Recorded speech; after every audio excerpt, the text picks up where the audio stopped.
There you go, guys. A trilogy. We are doing a trilogy today. The Dior trilogy.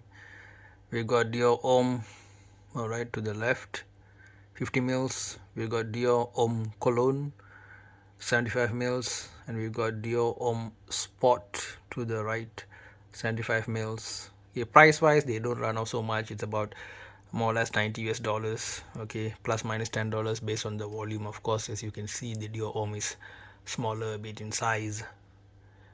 This Dior Homme line is quite famous with the gentleman, especially Dior Homme.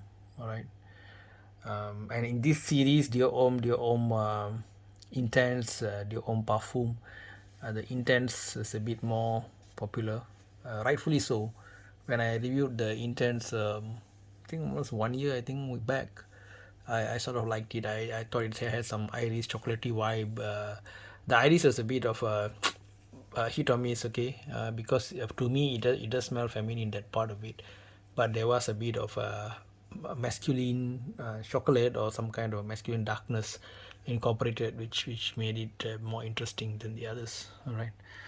So now among these deals, of course, you asked me what I like. I got a certain perfume that I'm more into, right? Like this, okay, gentleman Givenchy Boise, great masculine smell, feels like a man wearing it. Okay, another not too expensive and quite heavyweight. Literally, it's difficult to carry even. Well priced, known brand, but known more for their leather baggage and all that. No, it's not. What's the name for Louis Vuitton? But it's actually, to me, loving this. By the way, again another great masculine fragrance. Okay, right, I'm now going talking about everything except Dior, but anyway, the topic is Dior trilogy here because of I want to talk about these three perfumes, right? So it's more of an iris based bomb thing, but the iris, when I talk about iris, I mean it's more of for Dior Homme Intense and so on. For Dior Homme per se, for Dior Homme 2020, the notes, it opens again with citrus, with what's the word for it, bergamot. Okay, bergamot, right? All of them have bergamot opening. Okay, just that here the bergamot comes with the aldehydes together with it, so that's a bit of this is a Calabrian bergamot, and this one's also got bergamot with elemi and pink pepper coming on top at the opening, whereas here the spot, the elemi and pink pepper come in the mid notes, right? Okay, that's how they differ. And then Dior Homme has wood, a lot of woodiness comes into it, the atlas cedar, the cashmere wood, and what the white musk is there at the base, just like the white musk is also present in Dior Homme Cologne as well. But Dior Homme Cologne is an all-out citrus powerhouse. Powerhouse meaning, when I say powerhouse, I mean citrus dominates. It doesn't mean that it projects or lasts long. Okay, don't misunderstand. All right. So what else do I have? Vetiver and ISO E Super. Okay, that gives a touch of class to Dior Homme. Okay, ISO E Super is always a bit of an enhancer of any perfume. Okay, so that's good. So among these three trilogy of Dior's, who wins? Well, if you don't like your perfumes loud, if you love citrus, if you want something to go out casually, then I would say go for this. Okay, Dior Homme Cologne, right? It says it's unisex, and I don't disagree, because yeah, it's citrus, man. Anybody can rock it. There's no issue there, right? So basically citrus, a bit of what's the word for it, grapefruit flower, and base of white musk. That's what it's about.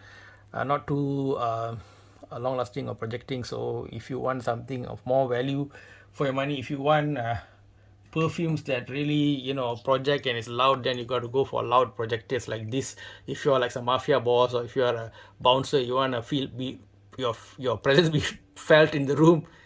Okay, there's your juice, man. Okay, but anyway, coming back to the topic at hand, a sport, I think I don't see it really working for me in any scenario, man. Unfortunately, sport seems to be an afterthought. They just thought like every perfume house is having a flanker called sport. Let's just do mix something up and serve it. Well, it's not a well thought out plan there, so it's not really working out for me. Okay, so I will suggest this for formal, more formal occasions. Okay, Dior Homme quite decent. It can veer off a bit into the Kuros urinal issue because, as you know, I said Kuros have that reputation for that harsh urinal kind of smell because they throw in a lot of things like civet, extracts and what a lot of the oak moss and a lot of more traditional old school stuff is inside there. But to me, I feel that the citrus and the woody combination sort of gives it a bit of a funny feel there. But it's a tinge only. Okay, I don't think mainstream people notice it. If you like it, just get it, no problem. Okay, it lasts quite decent, but projection is not great. This is both projection and projection is not good, but lasting is reasonable, moderate, I would say. This one I don't have anything much to say about it.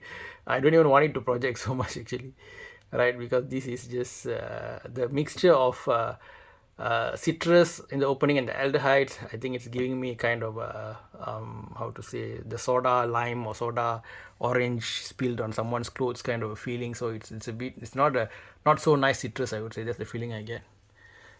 So, well, of course, Dior is not a slouch. As you all know, Dior makes some lovely things. Okay, Dior Sauvage, guys, right? And then here, an old legend. Let's see, slowly walking across. There you go, Dior. When are you gonna produce masterpiece like this again? This is 1988, I believe, if I remember correctly, and such a unique, interesting, attractive perfume. We need more like this, Dior. Okay, I mean that whole gasoline and so on. People say there's something. When I was years back, way before I smelled this, and I was like, this smells very interesting. I couldn't like put a finger on it. I even thought somebody squashed some bed bugs and put them into a juice, and it's like very weird, sweet, pungent kind of a thing going on. But a lot of people describe it as gasoline, but it's very cool, man. This is very very distinct perfume. Just so that happens in my life in many things, whether it's comic books or perfumes or what, or even novels.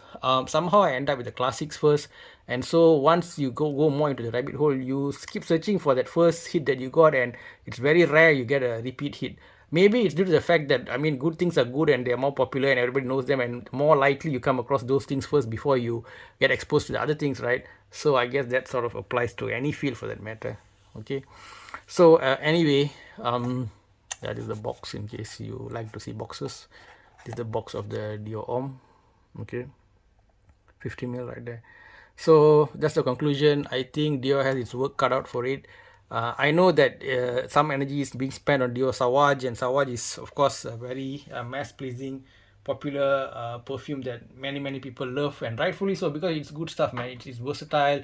It speaks to the times, and they use a good marketing method, right? They put Johnny Depp, and it's like it's one of the, it's a overall a great product. Okay, it's like a, I don't know what shall we say. If you look at the cars, what shall we call it, the Ford pickup truck in the US, or the Honda Civic sedan, or it's like that kind of reliable workhorse, versatile, well built. Okay, so this is a champ.